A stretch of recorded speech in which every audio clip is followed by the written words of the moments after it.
Hey guys, it's Vinny. And this is Joe. We're going to bring to you in this episode all of the latest, most comprehensive information you need to know about Ultra Instinct.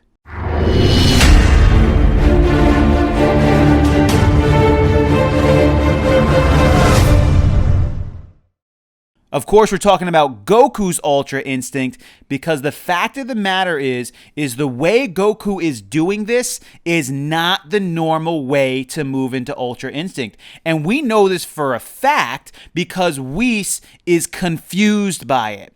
Whis' confusion on how Goku is approaching Ultra Instinct, moving into it, moving out of it, it all reveals to us that Goku is approaching this different, like almost as if this is not the way it's supposed to happen. When somebody figures out and masters Ultra Instinct, it's a different system. Goku, unfortunately, because of the circumstances before him, the fact that his universe is in jeopardy and some of the energies that he's experiencing, of course, the Spirit Bomb, Kefla, Jiren himself, has pushed him into this state, and it's sort of got him in this flux almost of being out of it, energy down, building up energy, going back into it. Now he's going to be out of it again. So it's sort of this confusing situation. But on top of that, we want to talk to you guys about everything we know as far as the weaknesses right now, the issues that he's facing, but the strengths he's facing. And it's important as fans for us to have a grasp on this because as things change, we need to see those changes. We want to see them work and flow really, really well. So first off, let's talk about some of the bad things with Ultra Instinct, some of the things that aren't there yet. And we'll be honest with you, we don't even think he's halfway mastered it at this point because we see more issues he's having with it than things he's actually mastered with it. So a few of the issues, Joe, are what? What are we seeing? Well, we're obviously seeing a huge stamina issue with this. It's not really lasting that long. He is putting out a lot of this heat, and we obviously think that he is wasting a lot of energy that he could be using to keep himself in Ultra Instinct. Now, Goku's trying to learn it. He is trying to figure it out. But if he can't get this heat problem done, I don't think he'll be able to sustain Ultra Instinct as he needs to against fighting somebody more like Jiren, who he's going to need this against. And another big thing is Goku is thinking as he is fighting. Not dodging, but as he's fighting and attacking, he is thinking too much. And we saw this. That's how we know that he is thinking a little bit here. And it's also causing more stamina to be used. Once again, this is the stamina issue that he's having. So these two issues together is making Ultra Instinct not as good as it needs to be. Absolutely. And those are really two dings against Ultra Instinct. The fact that he can't sustain it. Yep. Stamina is pouring out of him, which is concerning when you face a guy like Jiren because Jiren's going to last long enough. You're going to have to stay with him. Yeah. You can't just be like, all right, we're going to eliminate Jiren in 30 seconds. It's not going to happen. And he can't actually attack effectively in it because he hasn't figured out how to not think about attacking in Ultra Instinct or whatever's going on with it. So those are really the downsides right now of Ultra Instinct. The other thing too is, and also on a downside, is the fact that he doesn't really have perfect control of his character in Ultra Instinct. There's this idea that, first off, Goku didn't even remember the first Ultra Instinct that he went into. It looks like Goku was able to speak and converse and communicate. So maybe in the next episode, we'll see he remembered it this time. Like, he knew what he was doing.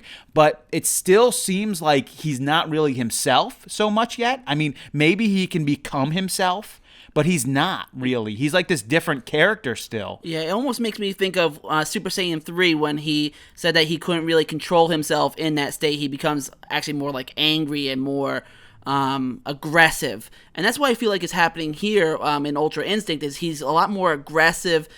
He doesn't really care like what he does to his opponent. Like normally Goku is the person that he wants to study his opponent. He does care about them. He doesn't want to hurt them too much. He doesn't want to like kill them.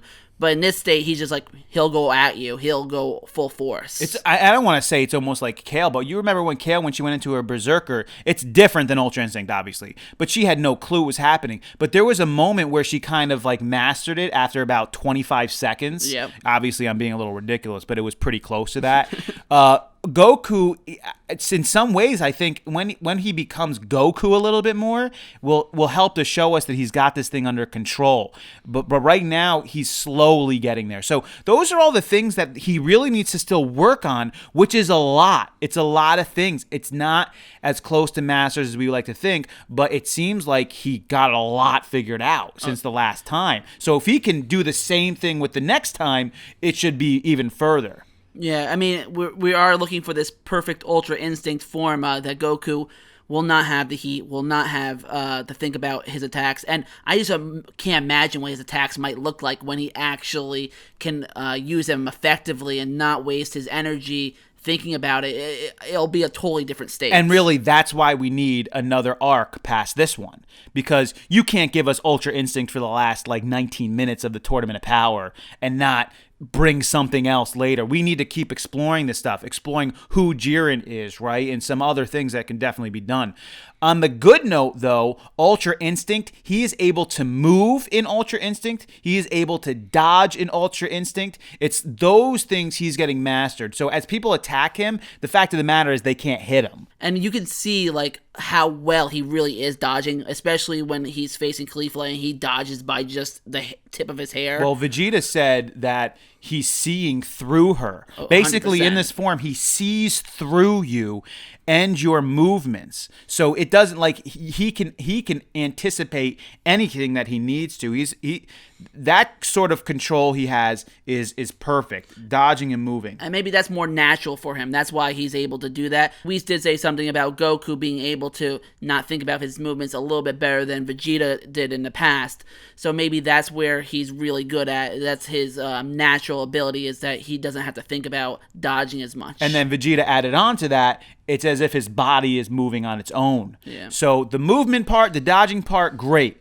The rest of it, stamina, heat coming off of him, being able to attack in it without thinking, him having full control of his character, those are the issues. So when you line everything up, it does still seem like there's more issues than things that are perfected, but he's gone a far way even in a short amount of time. And again, we want to wrap this thing up with the fact that Whis is really saying here that this is weird. Like his statement alone, what he's back in it. Even I'm surprised by this. And he still wasn't even sure. Is this Ultra Instinct? What's happening here? So the way Goku's going about doing it here is not, even though we've never seen this done before, we know that this is not the normal way that this happens. Yeah, and actually one other problem is I don't think Goku can get into it by himself right now. He needs some type of catalyst or something to trigger it. Last time it was the Spirit Bomb, and this time it was Kefla's energy and power that knocked him back into it. So there's another little problem again with the Ultra Instinct that Goku has not perfected. Yeah, so we wanted to bring to you guys sort of the most comprehensive list we could give you of all the pros, all the cons, what Whis is thinking, what we think is going on here with this. Now, as each episode progresses, we can give you more and more and more, and that's the idea here, that we grow and learn about this thing as it happens. But up until date, this is really everything we know definitively about it without going into headcanon or hypotheticals. These things are for sure absolutely 100%. So we hope you guys enjoyed this one. If you would leave your thoughts on Ultra Instinct below. Maybe some things you're thinking about it or things you think are going to happen in the future that you're seeing in this, because as Dragon Ball fans, you have this idea, you've seen these storylines in the past, and you might have some insight into what could happen in the future. We love reading those things. As always, like and subscribe. We hope you guys enjoyed this one. This is Vinny. And this is Joe. Until next time.